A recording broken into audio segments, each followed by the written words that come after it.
이번 주 우리가 그 고난 주간으로 보내고 있는데요. 이 고난 주간에 이 히브리서가 설명하는 예수 그리스도를 우리가 알므로써 예수 그리스도 좀 깊게 묵상하는 그래야 해서 예수님께서 주시는 고난이 단순히 우리에게 어떤 감정적인 슬픔뿐만이 아니라 정말 그 참된 의미와 그 뜻을 우리가 좀 알아가는 시간이 되었으면 좋겠습니다. 그리하여서 주님께서 성육신 하시고 또 고난 받으셔서 또 죽으셔서 무엇을 성취하시려고 하였는가, 이 부분에 대해서 우리가 이 히브리서 말씀을 함께 보면서 깨달았으면 좋겠습니다.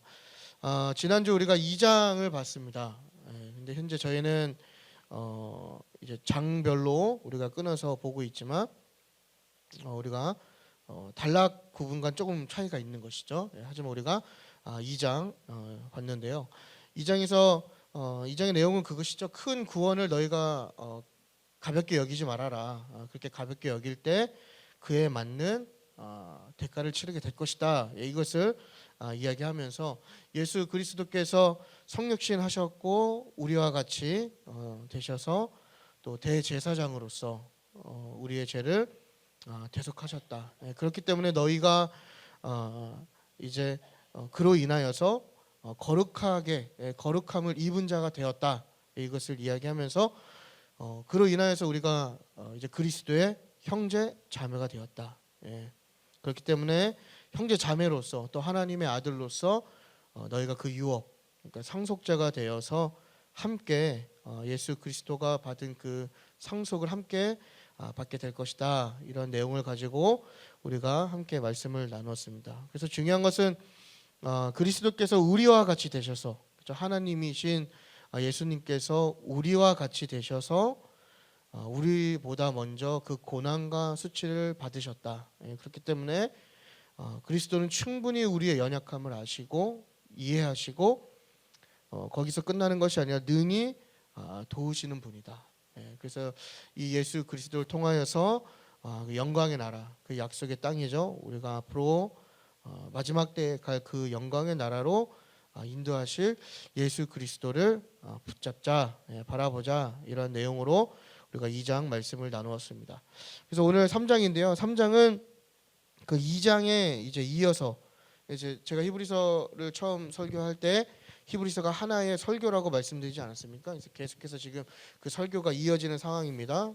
그래서 1절을 보시면 그러므로 이렇게 되어 있습니다. 3장 1절에 그러므로. 그러니까 성경에서 가장 중요한 표현 중에 하나라고 말씀드렸죠. 그러므로 2장의 내용을 전체적으로 포함하고 있는, 하지만 그 중에서도 2장 17절과 18절과 연결되는 그 구절이 바로 이 1절의 그러므로입니다. 그래서 예수 그리스도를 통하여서 하늘의 부름을 받은 거룩한 형제들아, 이렇게 부르죠. 그래서 거룩하게 2장 11절을 보면 거룩해 하시는 분과 거룩하게 된 사람들을 예수께서 형제로 부르셨다. 그러니까 예수님께서 우리를 거룩함을, 그렇죠? 거룩해 하실 이유에 그의 희생을 통하여서, 그의 고난을 통하여서, 또 부활을 통하여서 우리를 거룩해 하신 이후에 우리를 뭐라고 부르셨냐면 거룩함을 입은 형제들아, 이렇게 불렀다라는 것입니다. 그러니까 우리가 하나님의 자녀가 되었고 또 우리가 예수님의 형제 자매가 되었다. 이것을 우리에게 분명하게 밝히고 있는 것이죠. 그러면서 그런 거룩한 형제들아, 이제 뭐라고 얘기하냐면 우리가 믿는 도리의 사도이시며, 그렇죠? 우리가 믿는 이유인, 그렇죠? 또 사도라는 의미는 하나님의 보내심을 받은, 그러니까 예수 그리스도를 대제사장이신 예수 그리스도를 깊이 생각하라, 이렇게 이야기하고 있는 것입니다. 또 우리가 이렇게 질문할 수 있겠죠. 왜 우리가 예수 그리스도를 깊이 생각해야 하는가? 깊이 왜 그분을 묵상해야 하는가? 첫 번째는 그분은 형제들과 같이 되셨기 때문이죠. 그래서 먼저 고난을 받으셨고 어려움을 겪으셨기 때문에 시험을 받은 자들을 능히 이해하시고 도우실 수 있는 분이기 때문이라는 것입니다. 그래서 그분이, 예수 그리스도는 이제 대제사장으로서 우리의 모든 연약함을 대신 감당하신 분이시죠. 그렇기 때문에 여전히 우리에게 자비로우시고 신실하신 분이다라는 것이에요.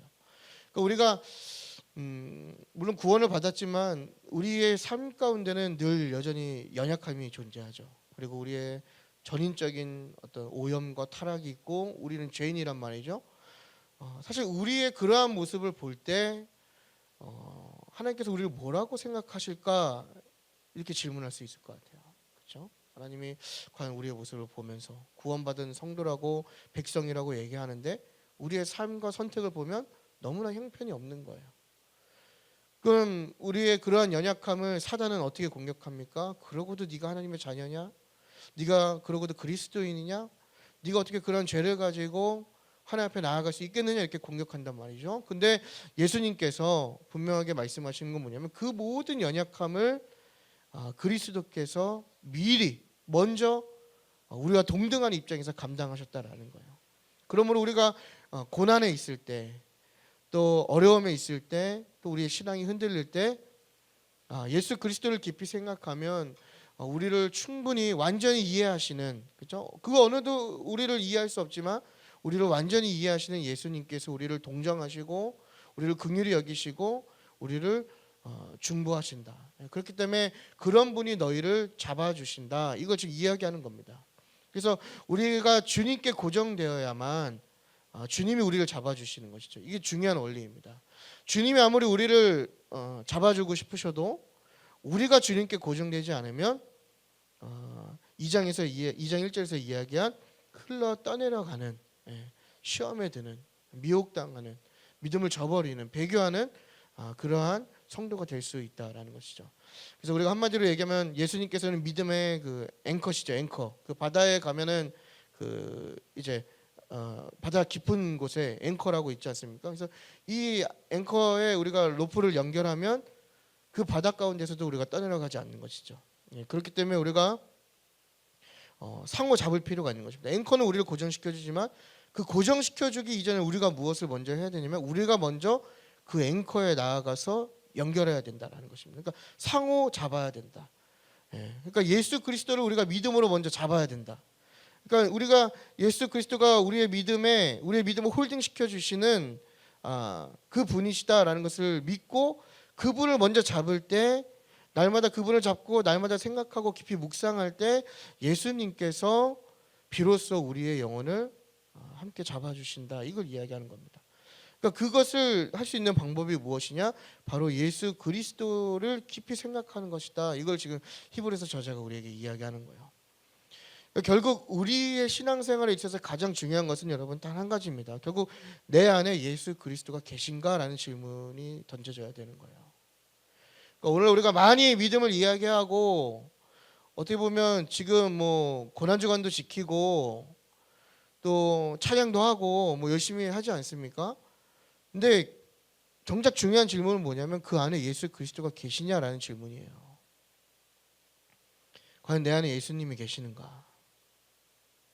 우리가 이거에 대한 답이 필요하다라는 것입니다. 우리가 그것을 알 때, 그렇죠? 그분이 누구신가를 알 때 서로 붙들릴 수 있다라는 것을 히브리서 저자가 이야기하는 것이죠. 두 번째는 왜 우리가 그리스도를 깊이 생각해야 하는가? 우리가 그분을 깊이 생각하면 그분이 가신 길을 우리가 알 수 있기 때문입니다.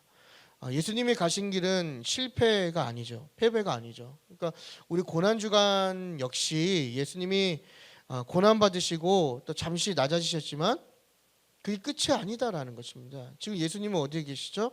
영광스러운 하나님 우편에 아들로서 또 상속자로서 온 우주 만물을 통치하고 계시다라는 거예요. 그러니까 그의 나라로, 아버지의 나라로 다시 가신 것이죠.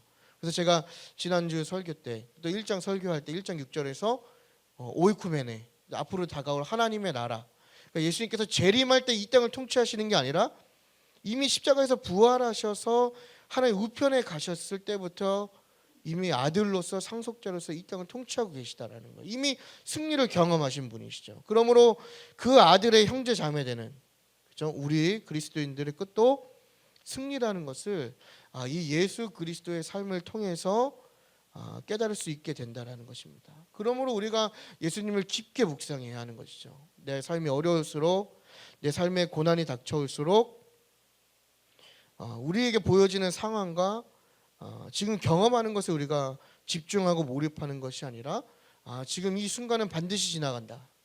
그리스도인의 어려움은 반드시 지나간다. 그리스도인의 끝은 바로 승리다. 그걸 누가 보여주셨냐? 바로 예수 그리스도께서 보여주셨다. 이것을 우리가 믿어야 된다라는 것입니다. 그러니까 결국 우리의 믿음은 그것을 믿는 것이죠. 우리가 그것을 믿을 때 우리의 삶의 태도와 삶의 선택과 모든 것들이 예수 그리스도를 향할 수 있다라는 거예요. 그 사실을 깨달을 때 지금 우리의 삶에 주어지는 현재의 고난을 인내하며 또 우리가 소망으로 견딜 수 있다라는 것을 지금 이 1절 말씀을 통해서 우리에게 이야기하고 있는 것입니다. 우리 이어서 2절과 6절까지 한번 읽도록 하겠습니다. 시작. 그는 자기를 세우신 이에게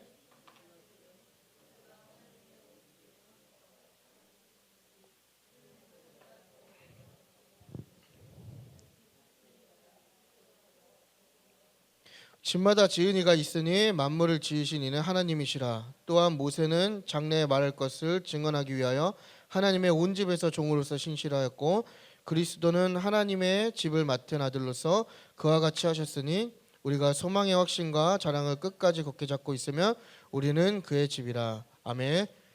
예. 제가 좀 답답해서 빨리 읽었습니다. 예. 제 충청도가 고향인데 저보다 더 느리신 것 같아요. 그래서 제가 속사포로 한번 읽어드렸습니다. 2절과 6절에서 이제 그 하반절 2절 하반절 말씀에 이제 뭐가 나오기 시작하냐면 바로 예수 그리스도와 모세를 이제 비교하는 이제 그 내용입니다. 그래서 1장에서 예수님과 천사의 비교가 있었죠. 그래서 예수 그리스도가 아들이시고 그 천사는 일꾼이다, 종이다. 그걸 통해서 예수 그리스도가 훨씬 위대하신 분이다. 이것을 이야기했는데 이번에는 모세보다 뛰어나신 예수 그리스도를 설명하고 있는 거예요. 그러니까 이 히브리서 저자가 계속해서 무엇을 얘기하냐면 예수님이 누구신가라는 질문을 하는 겁니다.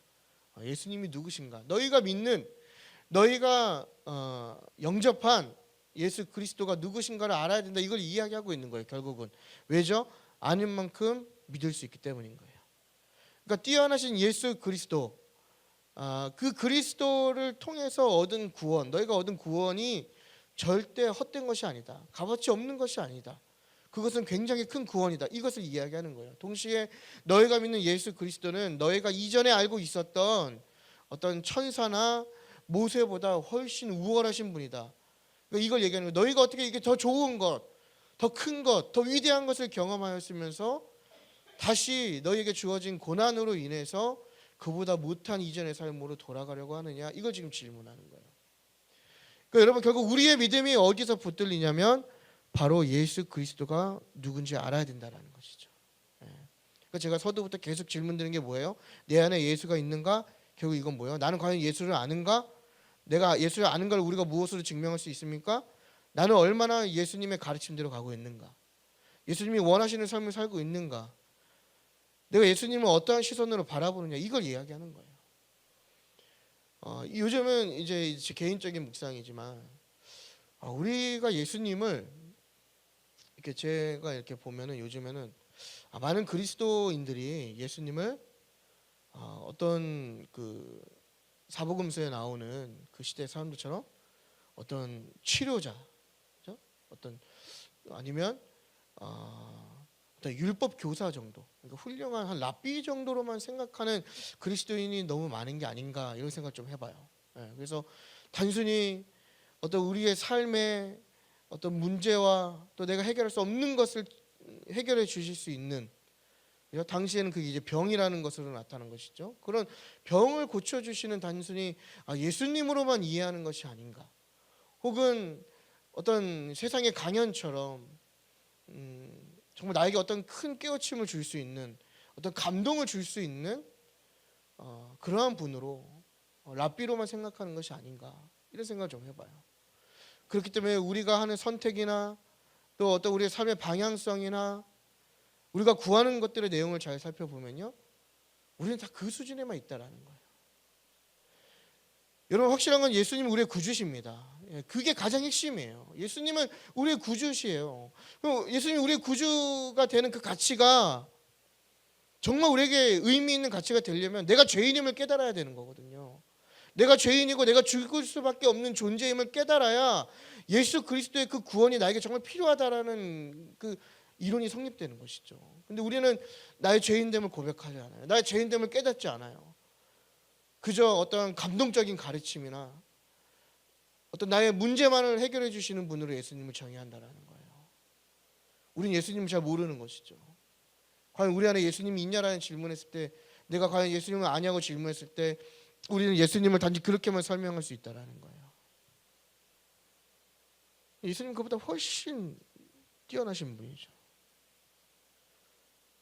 계속해서 그걸 비교하고 있는 겁니다. 그래서 2절에서 예수 그리스도의 신실함이 모세와 같다. 그래서 예수님의 이제 그 신실함, 그것에 대해서 설명하는데, 이제 그런 신실함이 있는데 그리스도와 모세의 이제 그 신실함이 같지만 차이가 있는데 3절을 보시면 예수님이 모세보다 더 영광을 받기 합당하다고 이야기합니다. 왜냐하면 집을 지은 사람이 집보다 더 존귀하기 때문에. 이 집이라고 하는 것은 이 피조 세계를 의미하는 것이죠. 그러니까 이 집을 지은 사람, 예수님을 의미하는 것이지 않습니까?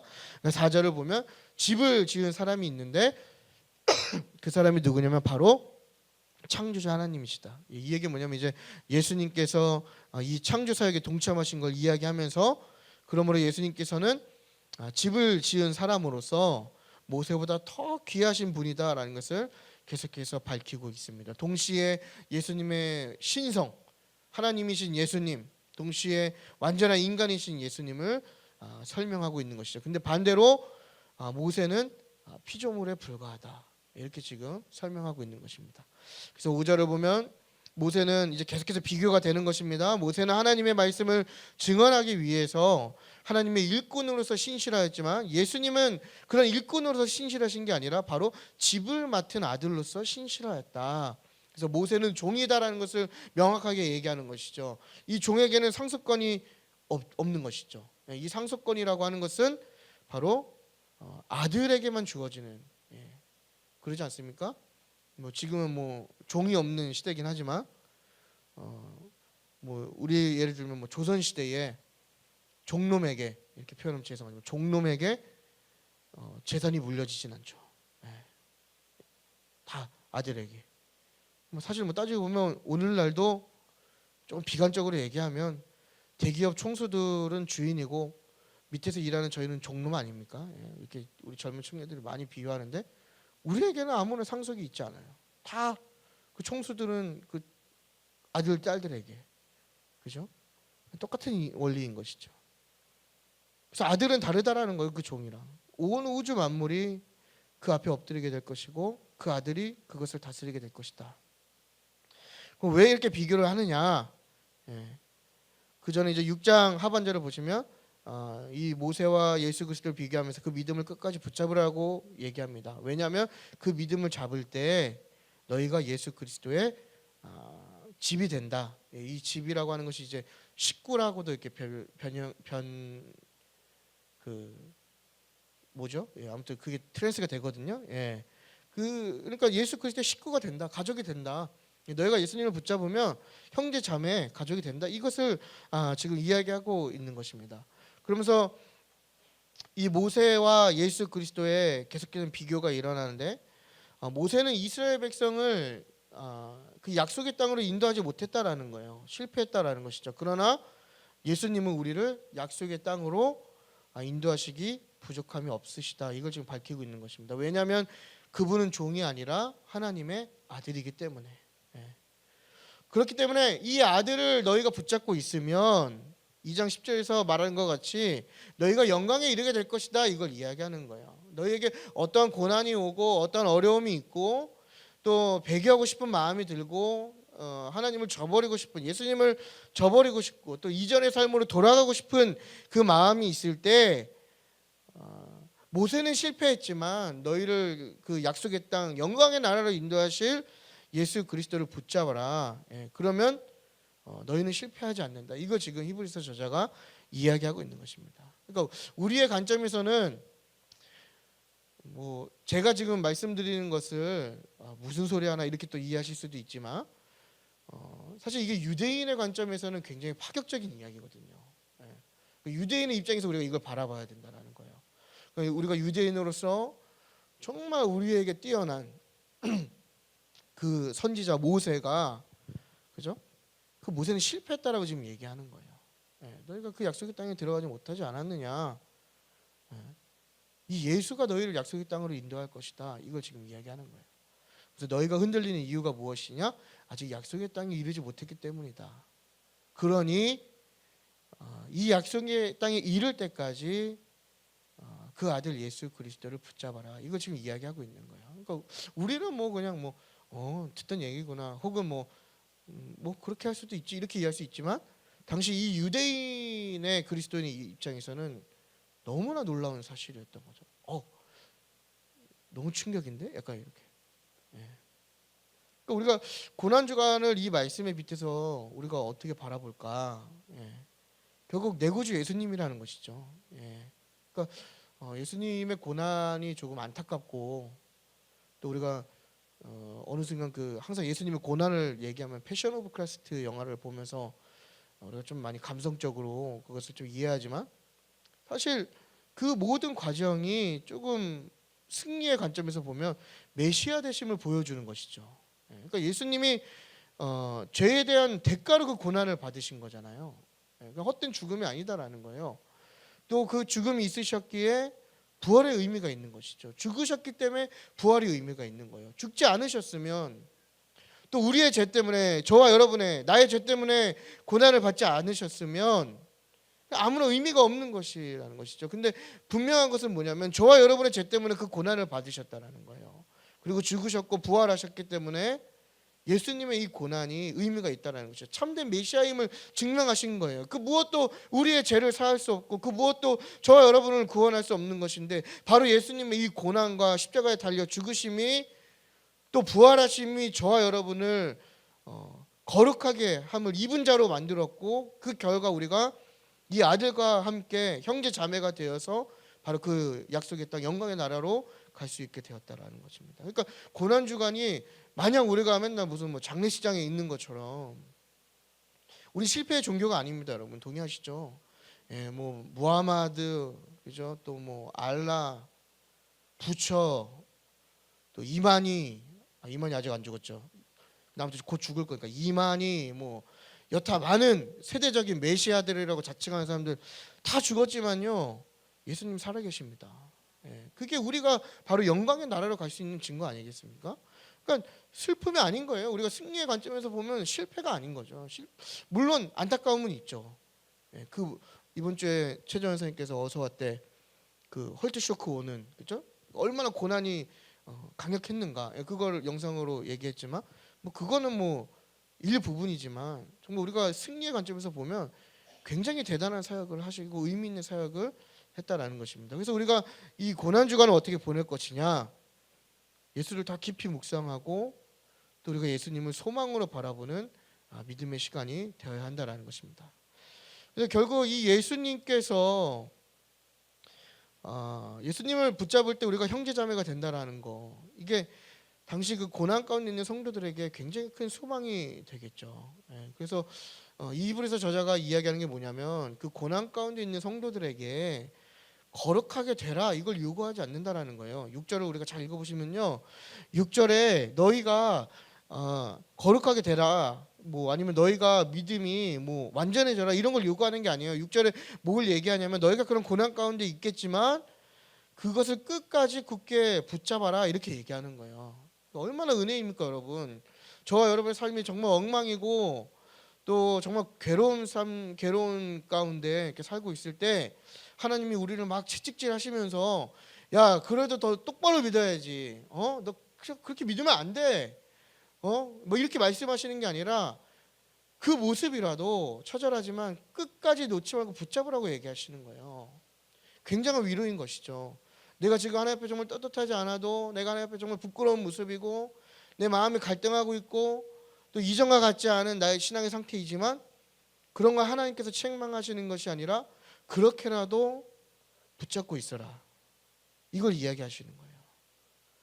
여러분, 결국 우리의 신앙은요, 출발이 중요한 게 아닙니다. 이걸 꼭 기억하셨으면 좋겠어요. 출발이 중요한 게 아니에요.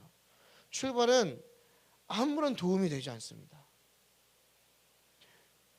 모태신앙이요 중요하지 않아요.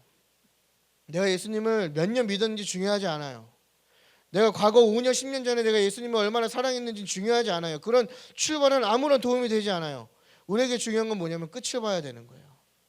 그 끝이 무엇입니까? 현재라는 시간이 지금 끝인 거죠. 우리에게는 지금 매 순간이 우리에게는 끝을 향해 가고 있는 거잖아요. 지금 이 순간 내 안에 예수님이 있냐라는 걸 질문해야 되는 거예요. 자꾸 과거에 머물러서 내가 예수님을 어떻게 믿었다, 예수님을 어떻게 했다, 이게 중요한 게 아니라고요.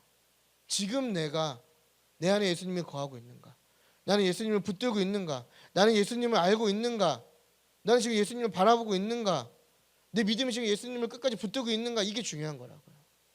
어떤 고난이 와도 갈등이 있을 수는 있죠. 그럼에도 불구하고 지금 나는 예수님을 붙들고 있는가. 그래서 여러분, 우리가 끝까지 그 그리스도를 붙잡고 있는 저와 여러분이 되기를 축복합니다. 그래서 이어서 7절에서 19절을 보면 이제 시편 95편을 이제 인용하면서 이제 무엇을 이야기하냐면 광야 세대의 이야기를 다시 꺼내 오는 거예요. 그래서 너희 조상들이, 그렇죠? 약속의 땅에 들어가지 못한 그 실패한 세대의 이야기를 하면서 그 실패의 원인이 무엇이냐, 이걸 지금 설명하는 건데, 그 실패의 원인이 무엇이냐면 하나님을 경험했음에도 불구하고 충분히 믿을 수 있었지만 하나님을 불신했다. 그 불신한 마음에는 완악한 마음이 있었고 미혹됨이 있었다. 그래서 그것 때문에 하나님을 알지 못했다. 이걸 얘기하는 거예요. 그래서 광야의 실패는 결국 여러분, 많은 분들이 불순종으로 우리가 해석하지만 사실은 불신앙입니다. 불신앙. 그러니까 하나님을 믿지 못했기 때문에 광야 세대가 실패한 것이죠. 그래서 너희가 그 믿음을 붙잡지 않았기 때문에 안식에 들어가지 못했다. 이렇게 이야기하고 있습니다. 그래서 우리가 좀 주목해서 볼 것은 9절인데요. 9절을 보면 너희 열조가 나를 시험하여 증험하였다. 증험하였다. 이 얘기는 뭐냐면 광야 세대가 40년 동안 하나님의 일하심을 실질적으로 경험했다. 하지만 경험했지만 믿지 못했다. 이걸 이야기하는 겁니다. 이 얘기는 뭐죠, 여러분? 복음과 우리의 믿음은 허상이 아니다라는 거예요. 사실이다. 이걸 얘기하는 겁니다. 그러니까 사실에 근거한 믿음이라는 걸 얘기하는 거예요. 예수 그리스도가 허상이 아니라 사실이다. 예수 그리스도께서 성육신하셔서 이 땅 가운데 오셨고 우리의 역사 가운데 오셨고 실질적으로 고난 받으시고 십자가에 죽으셨고 부활하셔서 승리하셨다. 이걸 지금 얘기하는 거예요. 그래서 그 사실을 믿는 게 믿음이다라고 우리에게 지금 얘기하고 있는 것입니다. 많은 분들이요, 믿음에 대한 어떤 허상을 갖고 계세요. 어떤 거짓을 믿는 것이 아니라는 걸 얘기하는 것이죠. 그러므로 우리가 예수 그리스도를 영접한 자로서 우리는 실질적으로 예수님을 경험한 거예요. 그래서 여러분, 믿는 사람은요, 이 허영심과 허상과 헛된 것에서 벗어날 수 있는 지혜와 용기가 필요한 것입니다. 그러니까 많은 분들이 믿음을 자꾸 헛된 것, 허상에 자꾸 이렇게 연결을 많이 하시는 것 같아요. 비전적인 것도 그렇고요. 우리는 망상가들이 아니죠. 하나님이 주시는 비전은 실질적인 거예요. 하나님이 우리에게 주시는 인도함은 실질적인 거라고요. 근데 우리는 그런 헛된 것들, 험한 것들, 허상 이런 것들을 다 믿음이라고 포장해요. 근데 그것은 잘못된 믿음이다라는 것입니다. 그래서 그 믿음을 해치는 게 무엇입니까? 바로 미혹이죠, 미혹. 여러분, 우리 이 미혹함을 경계하시는 저 여러분이 되기를 축복합니다. 이걸 좀 분별하셔야 돼요. 그래서 성경의 여러 곳에서 이 미혹에 대한 경고를 얘기하고 있죠. 그래서 우리가 미혹되지 않도록 깨어 있어야 된다라는 것을 이 히브리서가 얘기하고 있습니다. 이 미혹되면 예수님도 못 알아보는 것이죠. 그래서 항상 미혹되지 않도록 경계하고 항상 깨어 있어야 하고 조심해야 한다라는 것을 이야기하고 있습니다. 결국 이 메시지를 듣는 당시 교인들에게 히브리서 저자가 요구하는 것은 뭐냐면 계속적인 신실함을 이야기하는 것이죠. 그래서 불신앙으로 광야에 주저앉지 말고 너희가 지금 고난이 있고 어려움이 있어도 믿음으로 소망을 가지고 예수님을 붙들고 인내해라. 이것을 지금 이야기하는 것입니다. 그래서 여러분, 이 히브리서가 이야기하는 믿음은요, 다른 말로 뭐라고 얘기하냐면 인내입니다. 인내. 이걸 꼭 기억하셨으면 좋겠어요.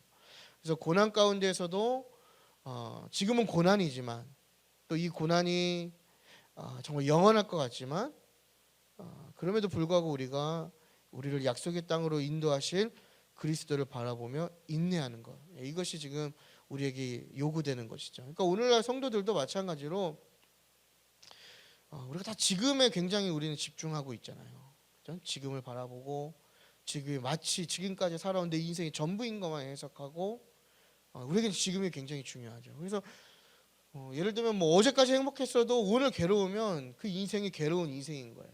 그러지 않습니까? 다 그런 관점으로 해석하고 내 인생은 이렇게 되는 게 없을까? 내 인생은 이렇게 어려운 거야. 내 인생은 이렇게 풀리는 게 없는 거야. 그죠? 지금까지 다 행복했는데 오늘 하루 지금 당장 불행하면 우리가 다 그런 시선으로 바라본다라는 거죠. 그러면서 어떤 속임이 있어요? 이 고난이, 이 속상함이, 이 어려움이 영원할 거야. 그죠? 편하게 살아야 되겠다. 에라 모르겠다. 예전의 삶으로 돌아가자. 이렇게 되어버리는 것이죠. 하지만 이 히브리서가 얘기하는 건 무엇입니까? 인내하라는 겁니다. 인내. 무엇을 바라보면서 너희를 그 약속의 땅으로 인도하실 예수 그리스도를 바라보며 소망으로 인내하라는 거예요. 그러니까 우리에게 이런 소망이 있어야 되겠죠. 나의 육체적인 연약함이 있어도, 또 재정적인 어려움이 있어도, 관계의 어려움이 있어도, 또 신앙적으로 어려움이 있어도, 또 가정 가운데 어려움이 있어도 그것을 바라보는 것이 아니라 소망으로 우리를 약속의 땅으로 인도하실 그리스도를 바라보라. 이걸 이야기하는 겁니다. 그러면서 12절과 14절에 살아계신 하나님을 떠나려는 악한 마음을 품지 않도록 권면하는 거예요. 여기서 뭐라고 얘기하죠? 악한 마음을 품지 않아야 된다. 살아계신 하나님을 떠나는 것은 좋은 마음이다, 악한 마음이다? 악한 마음이다. 그러니까 여러분 이게 미혹이 왜 위험하냐면요. 미혹되면요.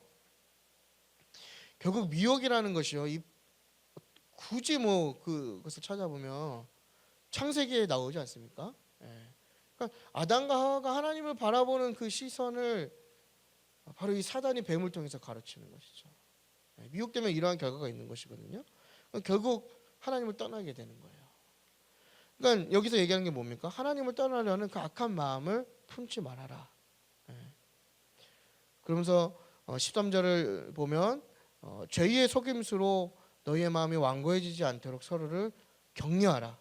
미혹되지 않도록, 죄에 속지 않도록, 또 고난에 속지 않도록, 그것에 속아서 소망을 놓지 않도록 서로 격려하며 믿음을 지키라고 이야기합니다. 그러면서 14절에 다시 한 번 더 얘기하는 것이죠. 너희가 처음에 확신한 것, 그러니까 너희가 처음 예수 그리스도를 믿었던 그 믿음, 그 마음을 끝까지 굳게 잡으면 너희가 그리스도와 함께 나누는 사람들이 된다. 바로 그 상속에 참여하는 자들이 된다. 이렇게 이야기하고 있는 것입니다. 그러기 위해서는 우리가 믿음을 굳게 잡아야 된다라는 것이죠. 그러면서 마지막으로 15절에서 19절을 보면 또 한 번 시편 97편을 인용하면서 하나님의 진노의 대상이 된 그 출애굽 세대를 나타내면서 결국 그들이 불순종하고 믿지 않았기 때문에 약속의 땅에 들어갈 수 없었다라는 것을 이야기하면서 결국에는 너희 그리스도인들이 그것을 붙들고 약속의 땅까지 인내해라. 그것을 이야기하는 것입니다. 그래서 제가 첫 시간에 히브리서가 두 가지 기능을 한다고 말씀드렸잖아요. 하나는 좋게 얘기하면 위로, 그죠? 용기를 주는 것이고, 조금 나쁜 부정적인 표현은 뭐라고 말씀드렸죠? 협박. 근데 이제 초반에는 약간 이런 협박이 많이 나옵니다. 무섭게 얘기해요. 이렇게 하면은 벌 받아, 큰일 나. 그죠? 너 봤지? 너희 조상들 믿음 버렸다가 약속의 땅 못 들어가고 광야에서 죽었잖아. 너 믿음 지금 놓으면 죽는 거야. 지금 이렇게 얘기하는 것이죠. 왜냐? 돌이키기 위해서. 배교하고 싶은 마음, 흔들리는 마음, 또 이전의 삶으로 가고 싶은 그것을 돌이키기 위해서 인내하는 믿음을 강조하는 것이죠. 여기서 결론인데요, 여러분. 모세는 약속의 땅으로 인도하는 것에 실패했죠. 그러나 예수 그리스도는 그 약속의 땅, 영광의 나라로 우리를 인도하실 분이라는 것을 이 히브리서 저자는 분명히 밝히고 있다라는 거예요. 그러니까 우리가 그리스도를 경험한 자로서 오늘날 우리에게 요구되는 것은 결국 그것이죠. 우리가 이 출애굽 세대와 같이 불신으로 인하여서 실패하지 않도록 인내하는 것입니다. 결국 여러분 버티셔야 돼요. 예. 버텨야 뭐 하나 얻어가는 겁니다. 예. 그렇다면 여러분 믿음을 붙드는 것이 무엇일까요? 예. 이것만 이야기하고 마치고 싶은데 결국 인내하는 것이죠. 예. 그래서 오늘 제목이 참을인 3번이면 이것이지 않습니까? 그래서 우리가 참을인 3번이면 살인을 면한다. 뭐 이런 속담이 있죠. 근데 이제 저는 그걸 좀 바꿔서 우리 그리스도인에게는 참을인 3번이면 이 3번이라는 얘기는 성경에서 완전 숫자를 의미했거든요. 그러니까 너희가 우리 그리스도인들이 정말 완전하게 끝까지 참으면 우리가 아들로서 우리의 맏아들 대신 예수 그리스도의 상속에 그리고 약속의 땅에 함께 거하게 된다. 이것을 지금 3장이 이야기하고 있는 거예요.